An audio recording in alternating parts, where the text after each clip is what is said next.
Nice music. Sounds like somebody's ringer on their cell phone. This is the early portion of the Kartik month, and this month, in the evening hour, I've been planning to speak about Krishna's pastimes in Vrindavan. And this evening, as you can see, is the pastime of Krishna subduing the Kaliya demon, or Kaliya serpent. Very colorful story, very colorful painting. So let's begin. Kaliya was a serpent with many hoods, and from his hoods came volumes and volumes and volumes and volumes of poison.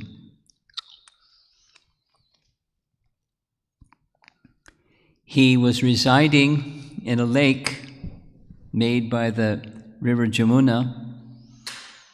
Within the river, Kaliya was living, whose fiery poison, I'm just going to read, whose fiery poison constantly heated and boiled its waters. Indeed, the vapors thus created were so poisonous that birds flying over the contaminated lake would fall into it. He had many hoods. Cobras sometimes have multiple hoods. Here's a photograph of a cobra with many, many hoods. But Kaliya had more than that number. He had 101 prominent hoods and a total of 1,000 hoods. The poison, he had been living there for a long, long time, so the poison was accumulating. And it made the water of the lake hot. In fact, it boiled, and vapor from that lake killed all the creatures around. The wind blowing over that deadly lake carried droplets of water to the shore. Simply by coming in contact with that poisonous breeze, all vegetation and creatures on the shore died. Now, Krishna knew this. He was aware of Kaliya's presence in the lake, and so he made a decision that he wanted to purify the lake and the river Jamuna. And so he got up very early one morning, and he went directly there. Only on this particular morning he left without Balaram. There was a reason. Balaram had to help with his pastime in some different way. So off they went, heading for the river Jamuna. And as soon as they got there, kind of unusual, immediately they were thirsty, the calves and the cowherd boys, and they began drinking the water. And as soon as they drank the water, they fell unconscious to the ground, as if dead. Now, one of the pastimes that Krishna exhibited was he's omniscient. This is his pastime. But he was acting in his pastime as if he became bewildered, because he saw his dear friends and dear calves as if dead. But then in the next moment, he knew what to do. He just glanced over them, and they again came back to life. Here's a very interesting painting, cows with their legs upside down. Or, more reasonable, this one. In the distance, you can see in the background, there's the Kaliya serpent. And the calves and the cowherd boys are becoming revived. So there's a little history behind how Kaliya became Kaliya. And the history is described in Garga Samhita. Garga Samhita is literature that was spoken by Gargamuni. Gargamuni is the Brahmana who lived in Mathura, did the name-giving ceremony for Krishna, etc. He's a very important person in the Krishna's pastimes. Later he gave Krishna his Gayatri mantra after he returned back to Mathura. So Gargamuni is describing a conversation that took place between Narada Muni and the king of Mithila about Krishna's pastimes. So the king wants to know, he heard the Kaliya pastime, he wanted to know, who was Kaliya in his previous life? How did he become Kaliya? So the explanation goes like this, as you can see in the painting.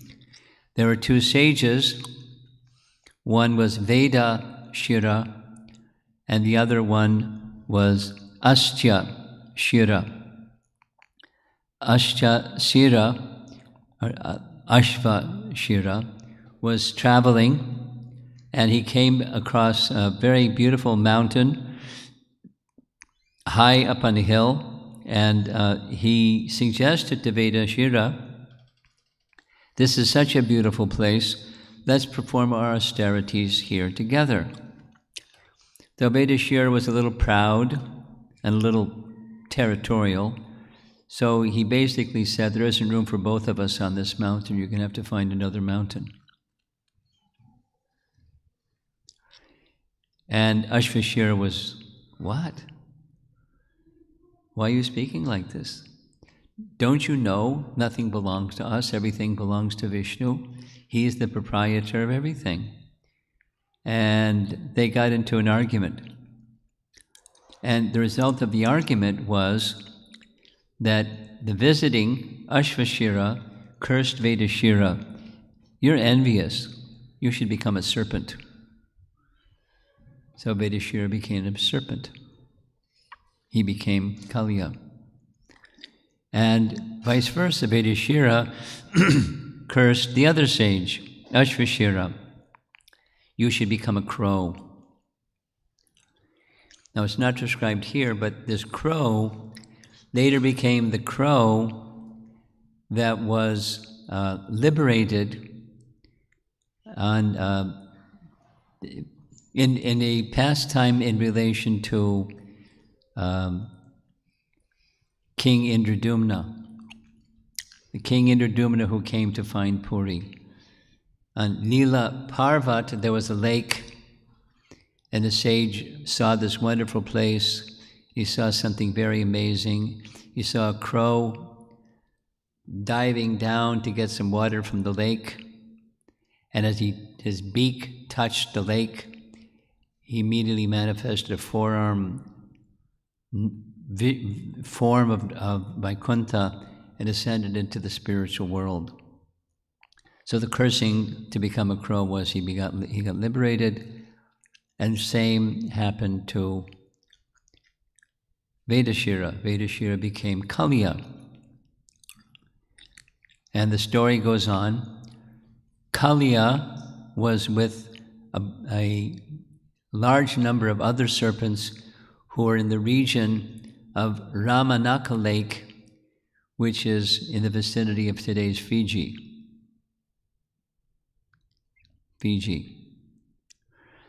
So because there were so many serpents, Garuda would frequent there to have his meal. So the serpents made a truce with Garuda. "We'll make offerings to you, and please don't harm us." And so Garuda thought that was fine. But the envy of Vedashira continued, and he was the serpent, and he would snitch from the offerings that were meant for Garuda. And Garuda came to find out. And so Garuda became very angry, and he came to confront Kaliya. And when he confronted Kaliya, there was a big fight, but Garuda was much stronger, and so Kaliya had to flee for his life. And as he was fleeing for his life, Garuda pursued him because he was angry. and he traveled here and there. He went down, down, down into the lower regions of the universe. He finally reached a place where Ananta, who was also a serpent, resided. Help! Give me some means where I can get relief from Garuda. So Ananta said, you can go one place where Garuda won't go and you'll be safe. What's that? What's that? There's a place in Vrindavan, there's a lake in the river Jamuna that Garuda won't go there. And why Garuda won't go there? Because he received long ago a curse from Shobhari Muni. If you ever come here, you're finished. And the situation of why that curse took place, here's a close-up of the same image. Shobhari was a yogi who did meditation. In many cases, he would meditate underwater. That's something that yogis would do in a previous age. And when he was meditating underwater, there were a lot of fish in the lake. And Garuda, natural food for Garuda is both snakes and fish. So Shobhari warned him, don't take any fish from this lake. But Garuda was hungry. So Garuda took some fish from the lake, and one of them was a chief fish. And so he cursed with a seeming protection of the fish. If Garuda ever enters this lake and eats the fish here, he'll immediately lose his life. So Garuda stayed away from that lake. Ananta knew that. Ananta said to Kaliya, that's where you should go, and Garuda won't bother you. So that's what he did. And long, long ago, for a long, long time, he was residing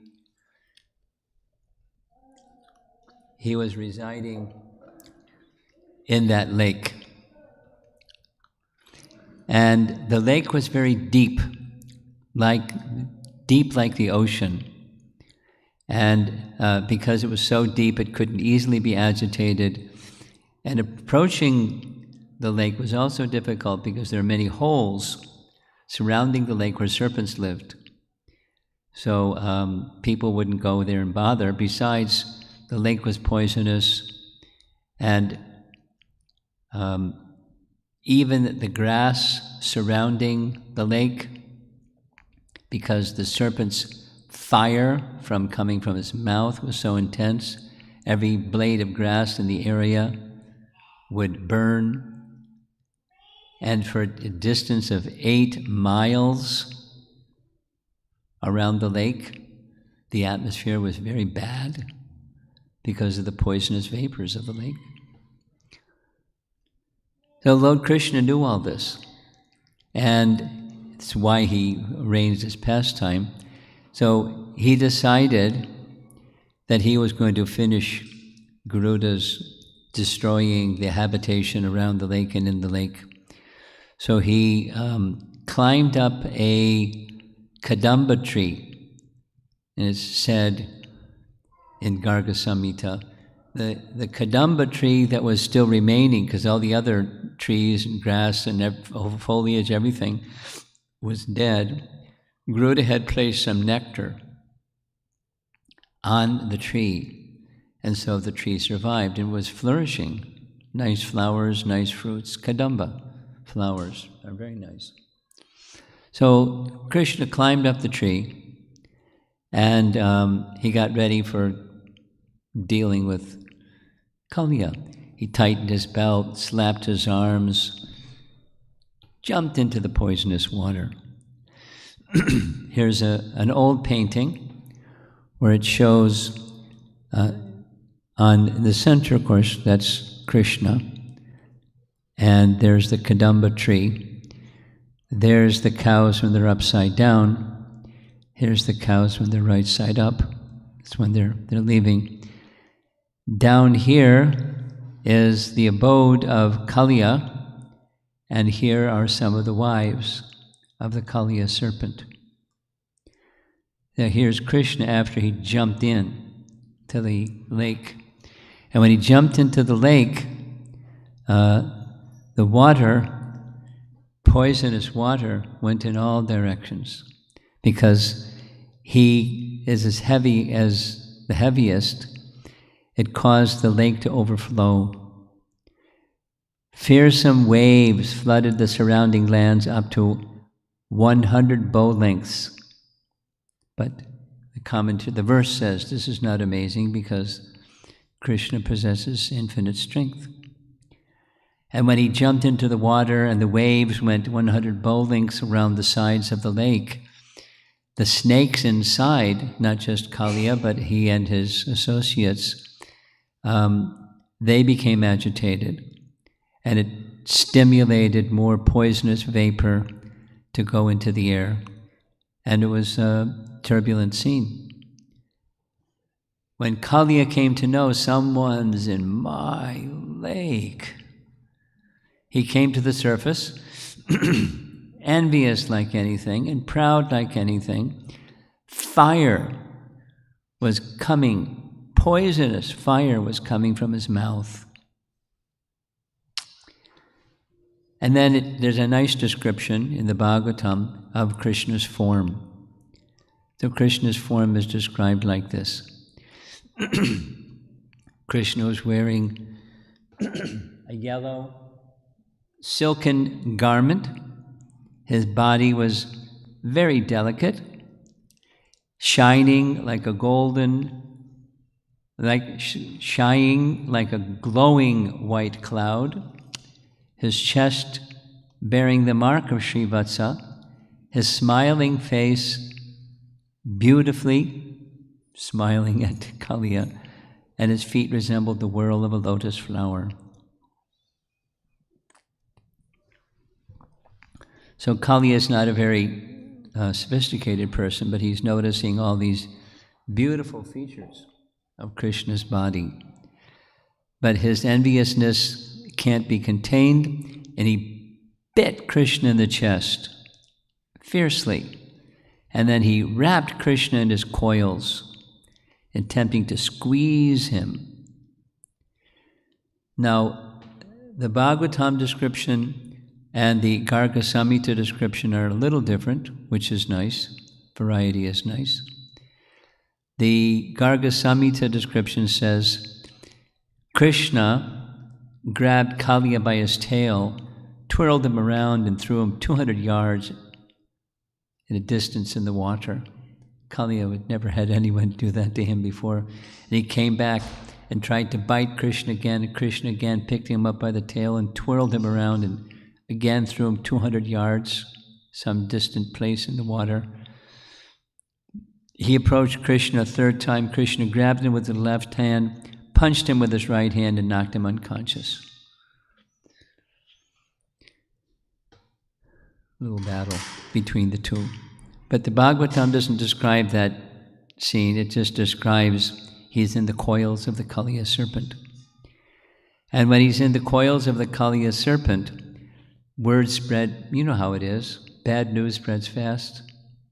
Good news doesn't travel as fast as bad news. It's one of those things in life. So the bad news spread fast.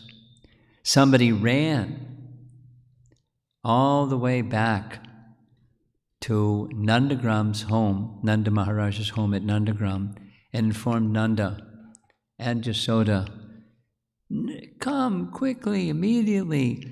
Krishna is in difficulty. One of the special things about this pastime, there's many, but it's like a role reversal.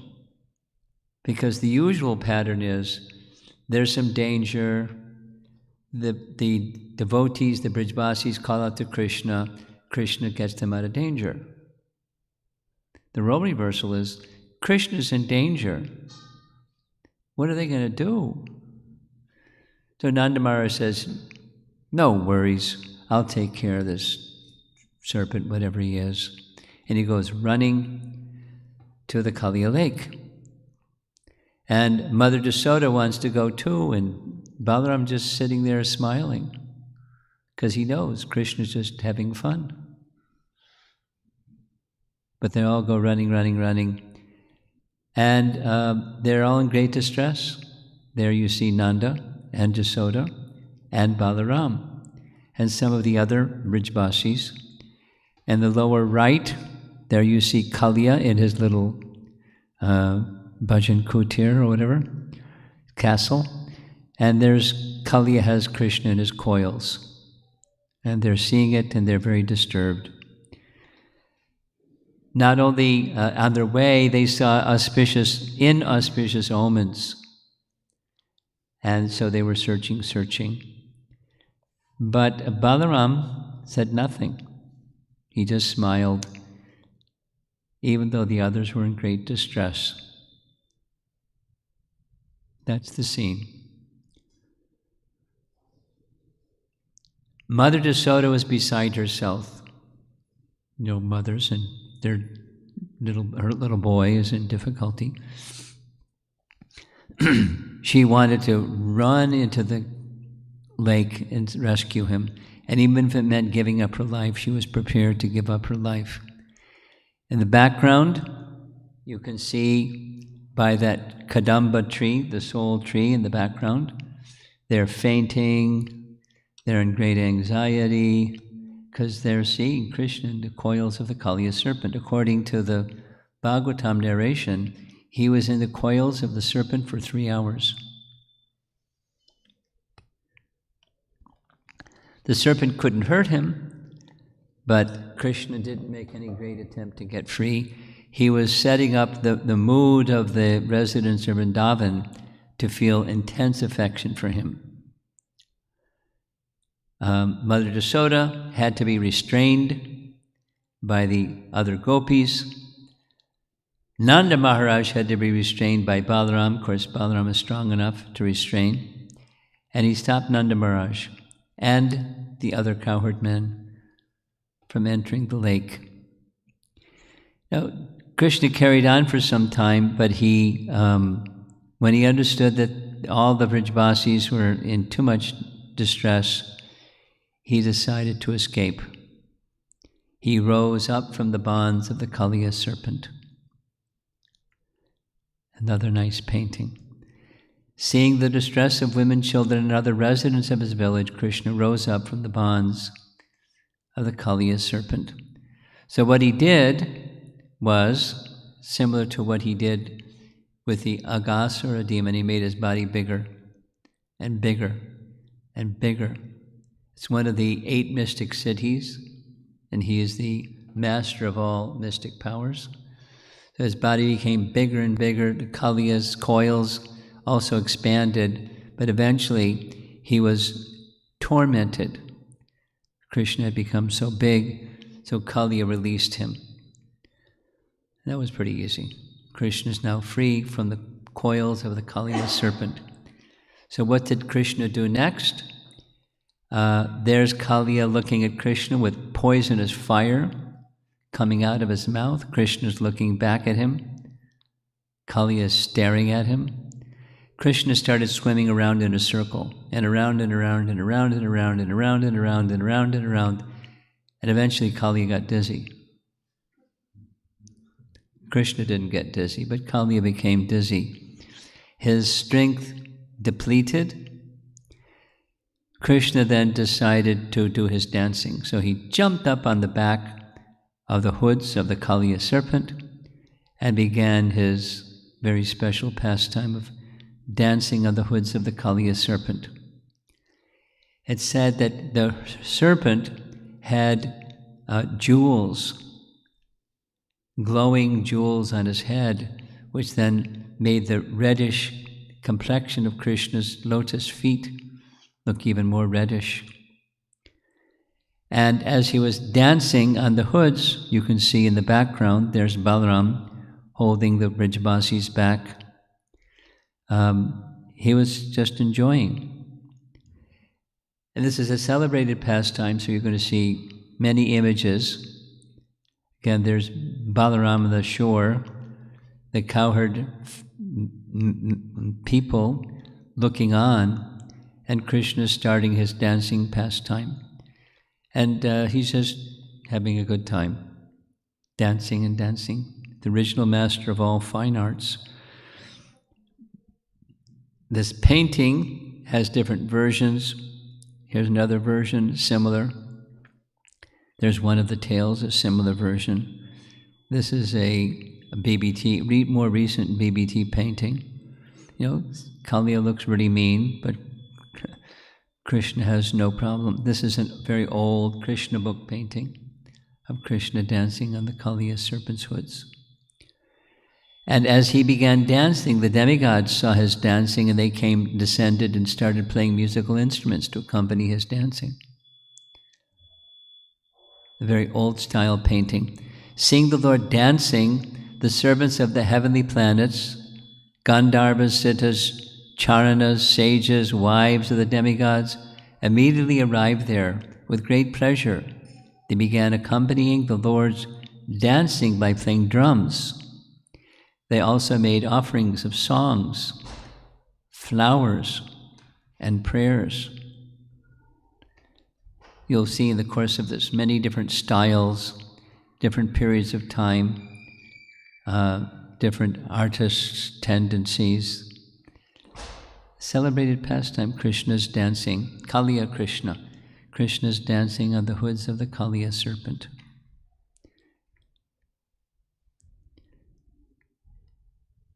Celebrated pastime, Natabar Krishna.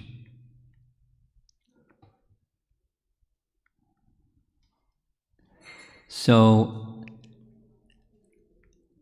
poison was coming from Kaliya's heads, from his mouth, even from his eyes. Sometimes Kaliya would raise one of his hoods, trying to bite Krishna, and Krishna would smash it. He'd dance heavily. So in one sense, Krishna's dancing was elegant, and in another sense, his dancing was very heavy. Because with each step, he would smash the hoods of the Kaliya serpent. Here's a nice painting. One hood would come up on the upper left. Krishna would smash it on the lower right. And this went on for some time. Eventually, Kaliya's head became just devastated, and he was beginning to expire with extreme pain. Blood was coming from his mouth, vomiting blood in his poison, and there's the blood coming out of his mouth. He was in a lot of pain. Krishna's wonderful and powerful dancing trampled and broke all of Kaliya's 1,000 hoods. Then the serpent, profusely vomiting blood, recognized Sri Krishna to be the eternal personality of Godhead, the Supreme Master of all moving and non-moving beings, Sri Narayana. Thus, within his mind, he took shelter. Now, his viciousness and pride and envy and all those things, it took quite a trouncing by Krishna's feet. There's some other serpents, all it took was a touch. Some of you know the pastime of Nanda Maharaj being swallowed by a serpent. Nanda Maharaj being swallowed by a serpent. It was a Vidyadhara that had offended a sage. He was cursed to become a serpent. Krishna just touched his head with his foot once, and immediately he was relieved. So Kali was really deeply, profoundly envious. So he got a lot of mercy. Although, what was his eligibility for that mercy?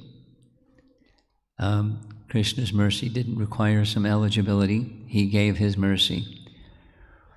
When Kaliya's wives saw how the serpent had been so fatigued from the excessive weight of Lord Krishna, who carries the entire universe in his abdomen, and how Kaliya's umbrella-like hoods had been shattered by the striking of Krishna's heels, they felt great distress. With their clothing ornaments and hair scattered in disarray, they approached the eternal personality of Godhead. So here's Krishna now riding very peacefully on the back of Kaliya, and here's the wives of Kaliya with the Brijbasis still in the background, watching all of this. And they came and offered prayers.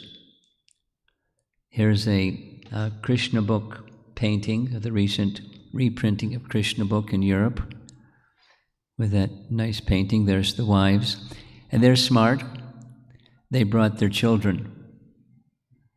When Krishna saw the children, when a man sees children, something happens. They get a little softer.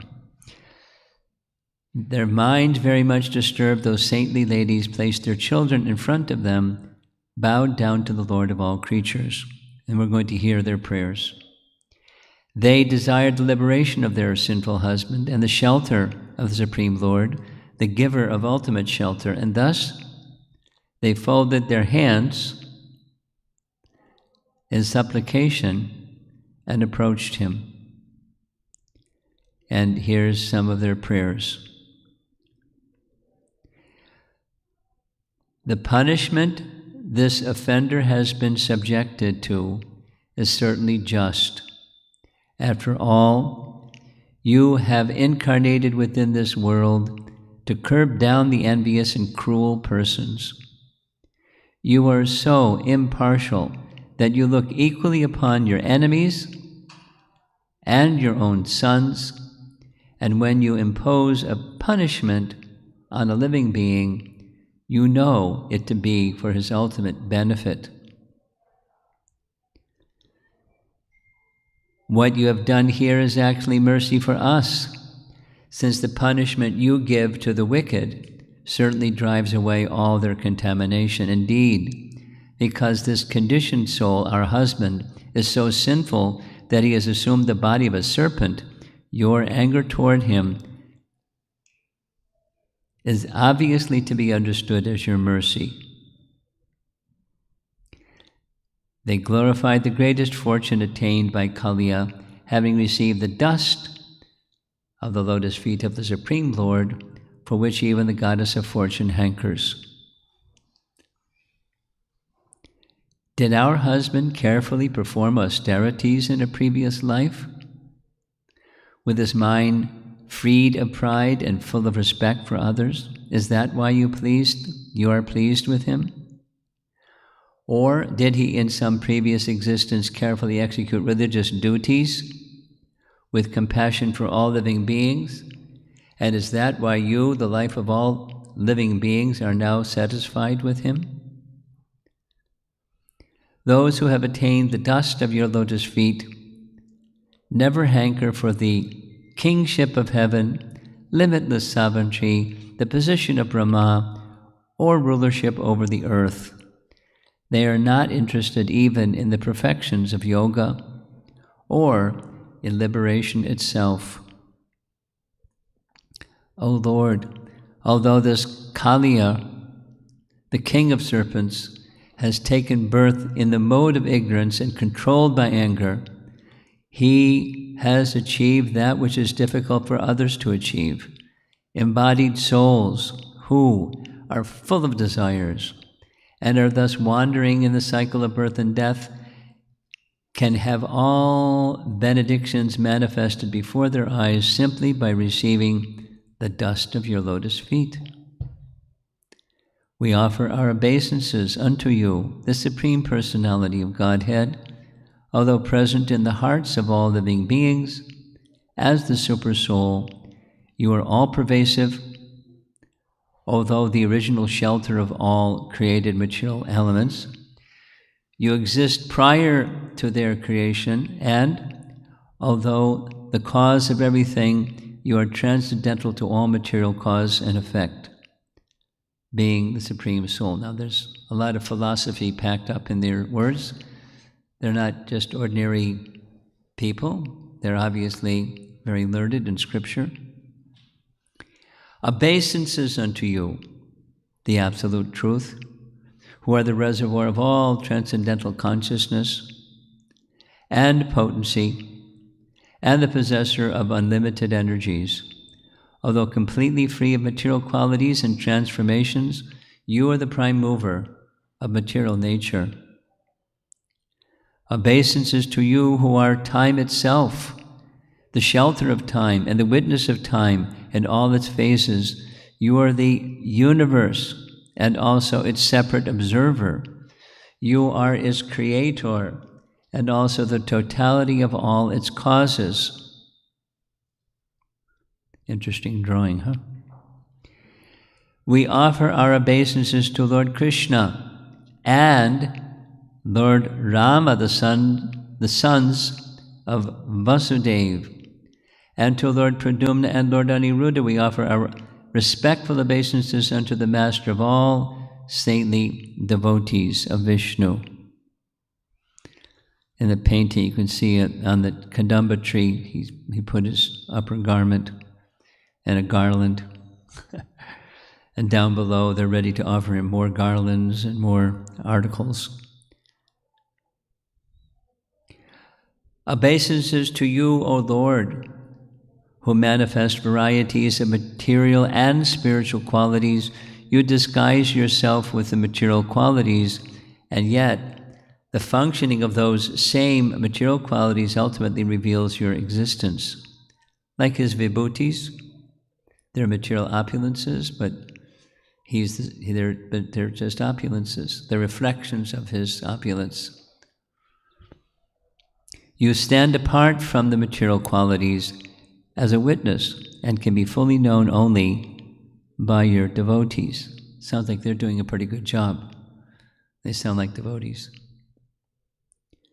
O Lord Rishikesh, master of the senses, please let us offer our obeisances unto you, whose pastimes are inconceivably glorious. Your existence can be inferred from the necessity for a creator and revealer of all cosmic manifestations. But although your devotees can understand you in this way, to the non-devotees you remain silent, absorbed in self-satisfaction.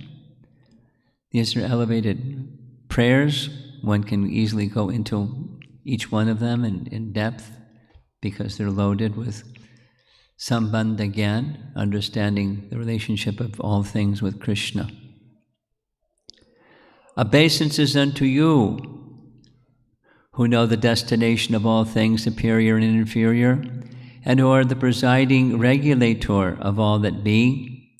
You are distinct from the universal creation, and yet you are the basis upon which the illusion of material creation evolves, and also the witness of this illusion. Indeed, you are the root cause of the entire world. Now they're indicating their grasp of Vedic wisdom, but the punchline is going to be their request. The request is they want their husband to be relieved of the reactions of all of his misdeeds. O Almighty Lord, although you have no reason to become involved in material activity, still you act as though your eternal potency of time through your eternal potency of time to arrange for the creation, maintenance, and destruction of this universe. You do this by awakening the distinct functions of each of the modes of nature which before the creation lie dormant.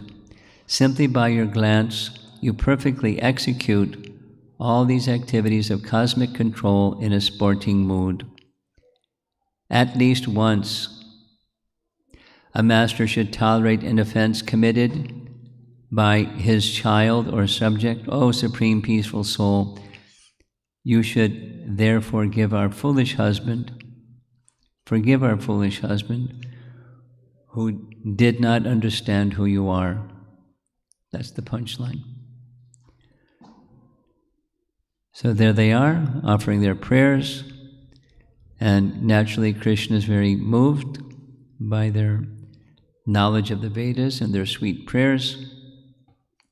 They're making offerings of lotus flowers and whatever they have. On the foreground, that's the residents of Vrindavan watching all this going on. More of the paintings of Krishna with the wives, different generations and styles of painting. Thus praying, they requested the Supreme Lord to forgive the great offense committed by their foolish husband. They surrendered to the Supreme Lord completely and wished to execute his order. The Supreme Lord immediately showed his mercy and released the serpent, Kaliya, who had fallen unconscious. Now already within Kaliya's mind he had surrendered. Now his wives have come forward and they've done far more than that. Kaliya slowly regained his vital force and sensory functions. Breathing loudly and painfully, he addressed the Supreme Lord in humble submission. Now it doesn't give detailed prayers like his wives, but it simply said he offered prayers similar to his wives.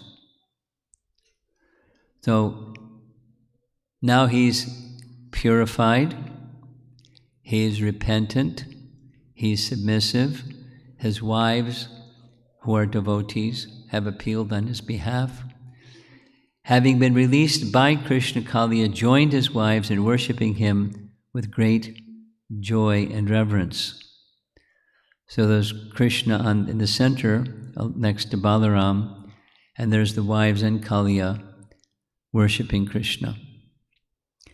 Kaliya worshipped the Supreme Lord by offering fine garments, jewels, and other valuable ornaments, wonderful scents and ointments, and a large garland of lotus flowers. Here's a detail that Rupa Goswami writes about. I think you'll find it interesting. This is in his writing, Radha Krishna Godadesh Dipika.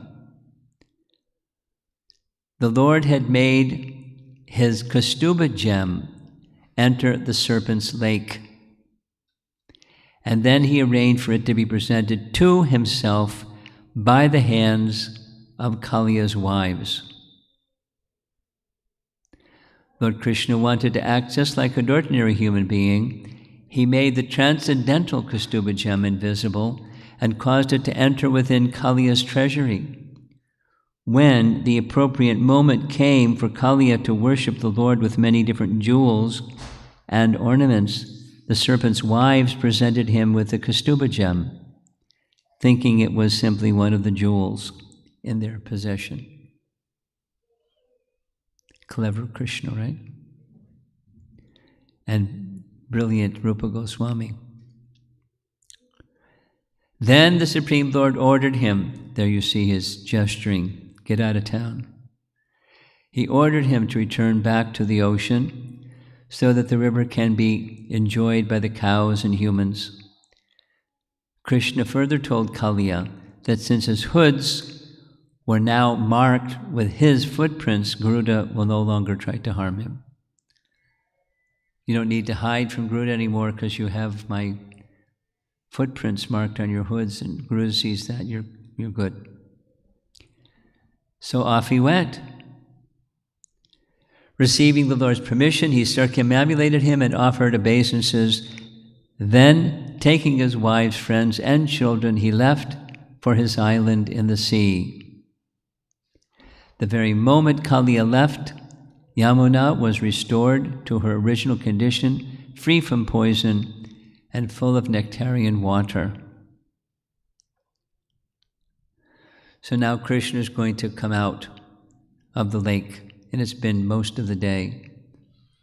And the residents of Vrindavan have been through great anxiety. The word that's used again and again is shoka. Shoka, distress. But now their distress is relieved because Krishna is safe. Krishna rose up out of the lake wearing divine garlands, fragrances, and garments, covered with many fine jewels and decorated with gold.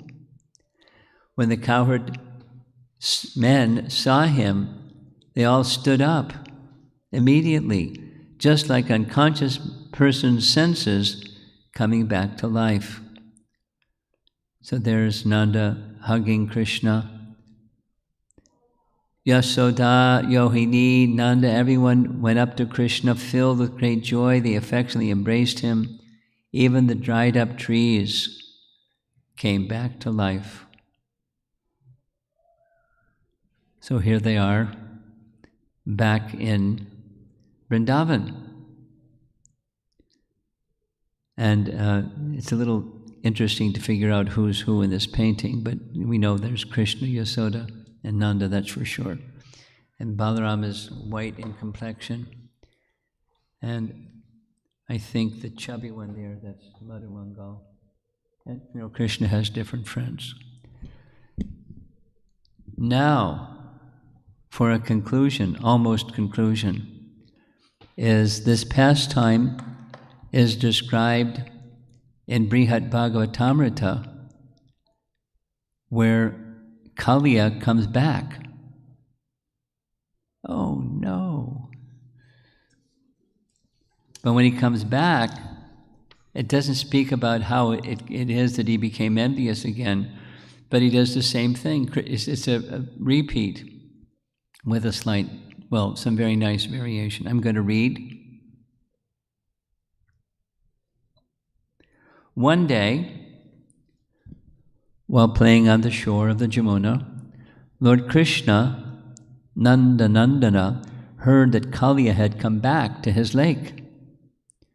Krishna rushed there alone, swiftly, climbed up a nipa tree, and dived into the lake, splashing water onto the shore.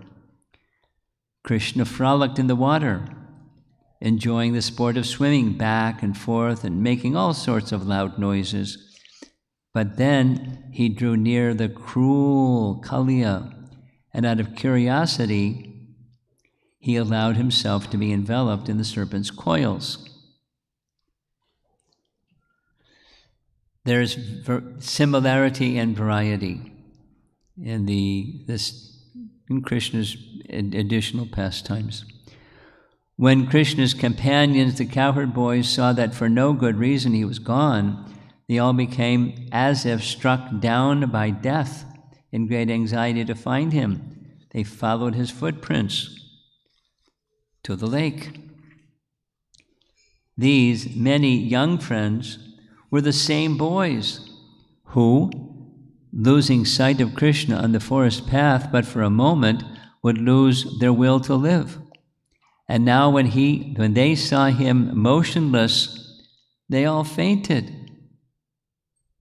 All the village animals, the cows, bulls, and calves, and all the animals of the forest stood on the shore, eyes fixed on Krishna's face, and their cries made a great roar of suffering.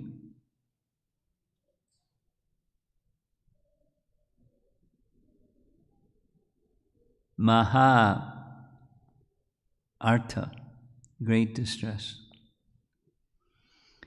Birds, exhausted from loudly crying, flew precipitously into the lake. Trees and plants suddenly dried up, and many terrible inauspicious omens appeared. Inspired by Krishna from within, one old man went running to the cowherd village. He wept and made dreadful cries of "Alas, alas!" and told the cowherds what was happening. The people of the cowherd village had already noticed many frightful omens. Krishna was the source of Vraja's good fortune, and the cowherds, frantic with concern for him, had already started out to seek him. The added force of the old man's report spoken with a voice choking in his throat, struck them suddenly like bolts of lightning. Balaram has a different mood this time. Balaram, who was sitting in his home, tried to console the people of Braja, who were running toward the living corpses. "This cannot be true," he cried out. "This cannot be true." Balaram somehow told his mother, Rohini, of the news, got her to stay back to watch the house, and ran to catch up with those who had left. He soon reached the lake. Seeing his younger brother in such a state, he couldn't keep his gravity and wept in the distress of love. Krishna is stimulating their emotions like anything, purposefully.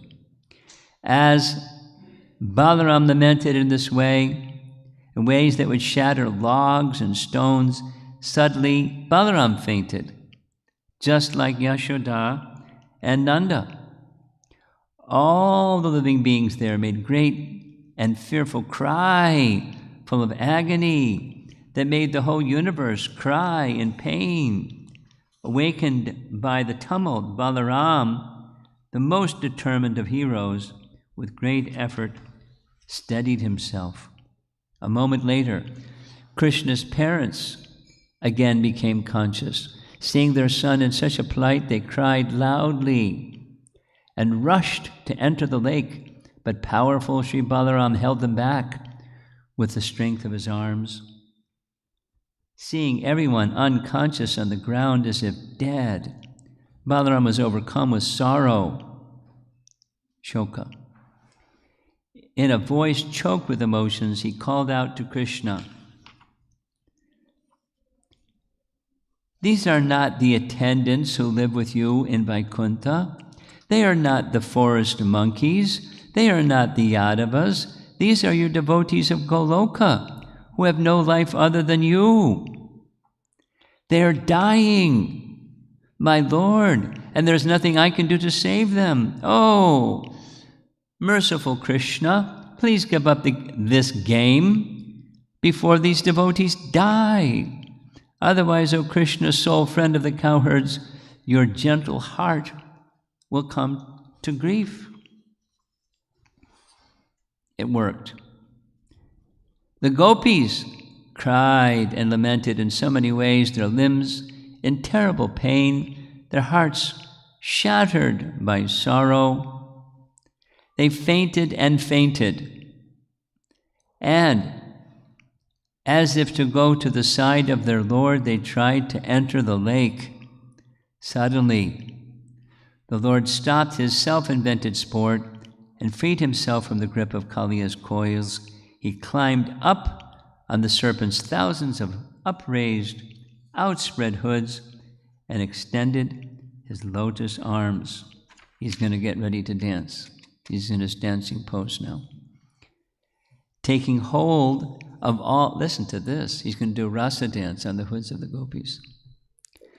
Taking hold of all his beloved gopis at once, Krishna briskly raised them onto the hoods of the snake. These hoods, delightfully swaying back and forth, appeared like rolls of jeweled platforms, creating a most impressive sight. Krishna artfully danced with the gopis on those most amazing stages, accompanied by many celestial singers and musicians. Thus, Lord Krishna, the source of all amusement, enjoyed his rasa dance pastime. Pretty cool, huh? Nanda and the others on the shore, brought back to consciousness by Balaram, gazed at Krishna with delight and surprise. Notice there's so many emotions being stimulated by Krishna's pastimes. He's expert. Having thus subdued the king of snakes, Krishna, grinning, listen to this, seized the shawls of the serpent's wives, the Nagapatnis, who were offering him prayers. From these garments he made a long rein, and with his left hand playfully pierced and threaded Kaliya's nose. Mounting the serpent like a horse, Krishna toughly drove him forward, all the while with his right hand happily playing the flute. His left hand is on the rein and his right hand is playing his flute. And he's dancing.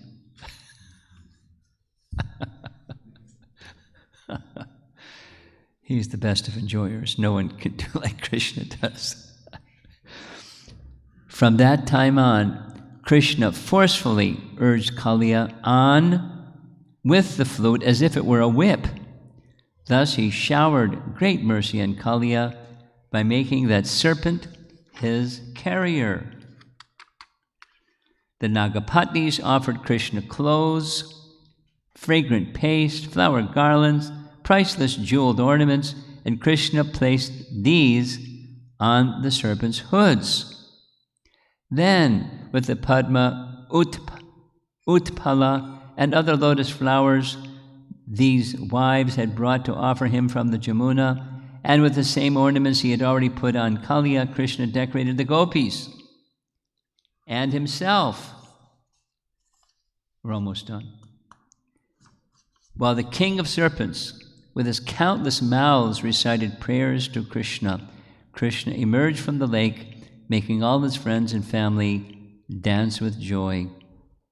Together with the troop of young cowherd girls, most amazing, Krishna dismounted Kaliya. The serpent was filled with happiness, for he obtained great favors and benedictions difficult for even Garuda to achieve. Krishna was drenched by a flood of joyful tears from the eyes of Nanda and others, who absorbed themselves in worshipping and embracing him again and again.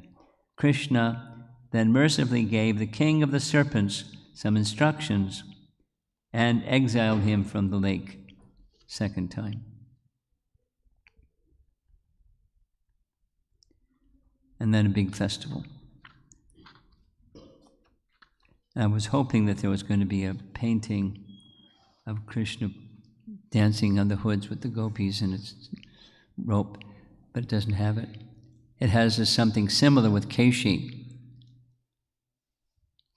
Anyway, that's another evening. So here's just a few closing, interesting remarks.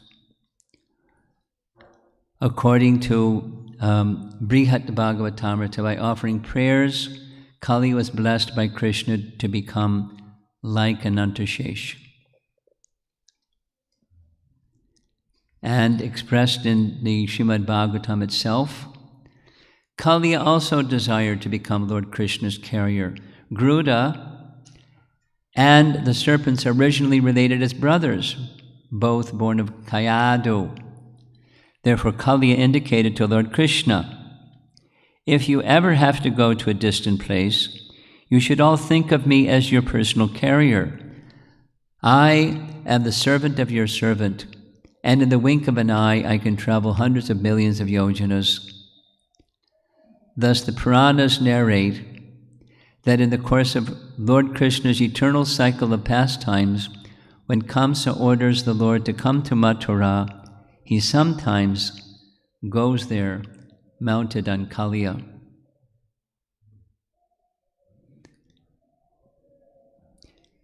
Somehow Kaliya got a lot of mercy. I mean, a lot of mercy.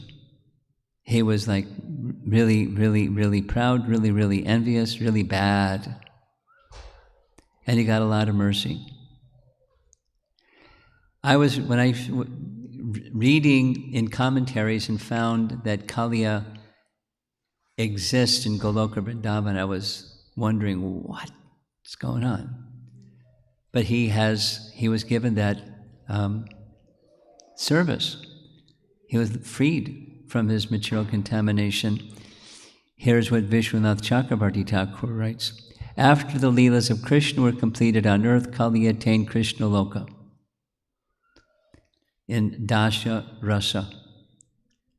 He was serving Krishna as his carrier. He didn't start like that, but Krishna is very kind. Krishna is very kind. So I have some photographs of what the Kaliya Ghat looks like. How many here have been to Vrindavan and have visited the Kaliya Ghat in Vrindavan? Okay. Well, you get to at least see pictures of the Kaliya Ghat this evening, because this is all virtual anyways. Here's the temple where the Kaliyamardan deity is worshipped. Here's the Kaliya Ghat itself. The Kadamba tree that still is there is in the background. Here's the deity inside that facility.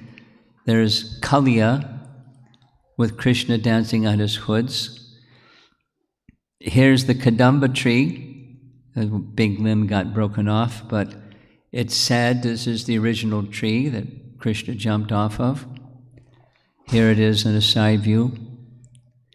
And the Kaliya lake actually went up to where this area was. The Jamuna shifted its course over time. And our ISKCON Fiji temple, this is their deity, Kaliya Krishna, or Krishna Kaliya, because the Ramanaka lake is said to be in that area, and so they know this pastime very well. In Bhaktivinoda Thakur's writings, he indicates that each of the demons, or those addressed by Krishna, represents some obstacle on the path of sadhana bhakti. So Kaliya represents brutal cruelty, maliciousness, pride, envy, and a snake-like crookedness. He particularly tries to pour his poison into the hearts of innocent Vaishnavas, which Krishna cannot tolerate. So the Lord kills him. Of course, he didn't kill Kaliya, he liberated Kaliya. And Bhaktisiddhanta similarly wrote something in The Harmonist. Kaliya is the type of cunning and malice.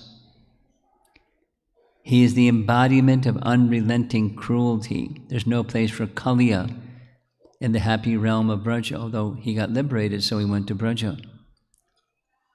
Anyway, these are commentaries by Bhaktivinoda and Bhaktisiddhanta indicating what Kaliya represents, and Krishna is very kind. Krishna relieves his devotees of these things. So your patient audience, I'm going for over an hour. And I think if I'm going to do this again, I'm not going to read all those nice prayers by the wives, because it takes a long time. But as you see, there's many, many, many beautiful paintings of different styles and different types. So let's see if there's some discussion. I see a hand raised already.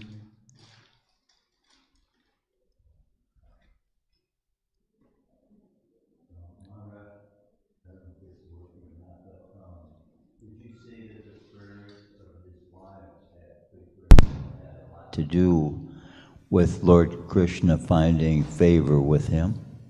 Yes. Yes. Now they're not their husband, but they're Krishna is easily pleased, and they're representing their husband, although they know their husband is bad, etc. They're representing their husband, and Krishna is pleased by their prayers. And they make an appeal, please forgive our husband. Oh, he was already forgiven, but yes, it had something certainly to do.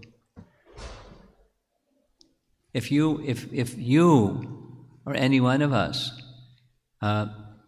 extend prayers to Krishna on behalf of somebody who's in an unfortunate situation, it's beneficial to that unfortunate situation person. What to speak of these elevated prayers? I mean, these ladies are really up there. So it affected Krishna, sure.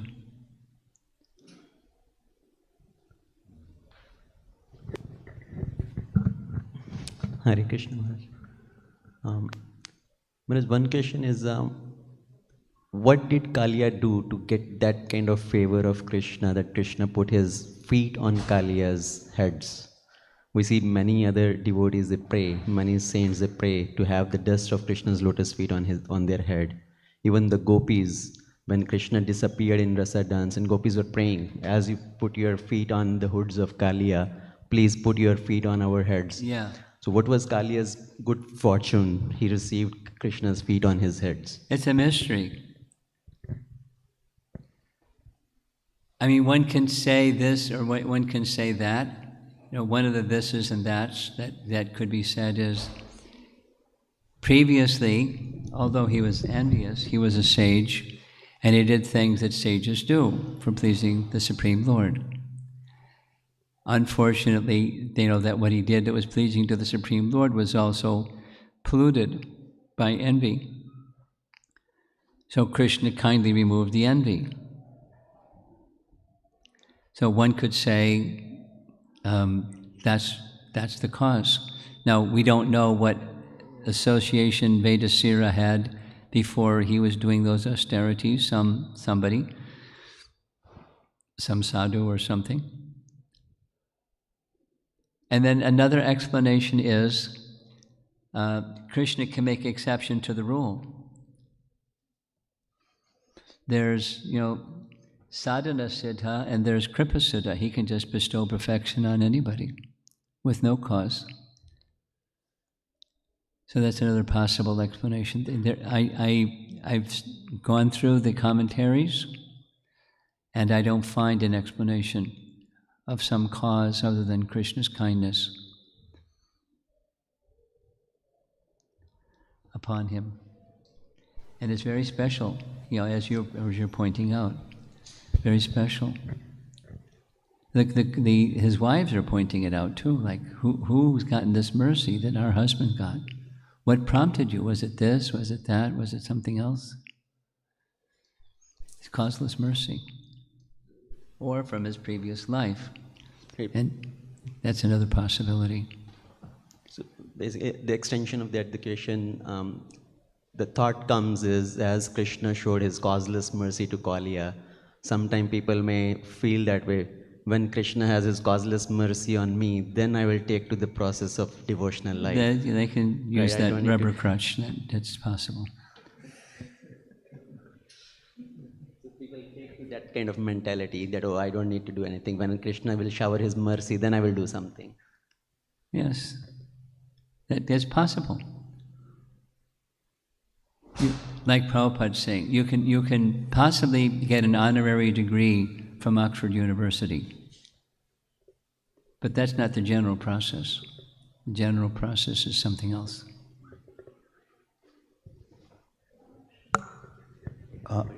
Yes, go ahead. Amara mentioned that when Kaliya got exiled from Yamuna River and he went to Fuji, and then you showed our Fuji temple there, and Kaliya Murti, I think. Yeah, Krishna Kaliya. Is that known as a legend that's common knowledge in the island of Fuji? Wow. Oh yeah. I mean, I've never been to Fiji, but Nityananda from Dallas Temple was born and raised in Fiji. So that's what I've understood from him. It's well known. Kaliya Krishna. Yeah. Now, exactly where Ramanaka Lake is not known, as far as I know. But it's in that area. So they know the legend or the pastime of Krishna.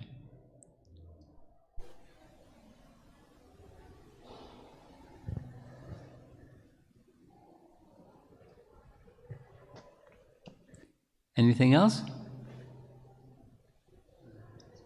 Yeah.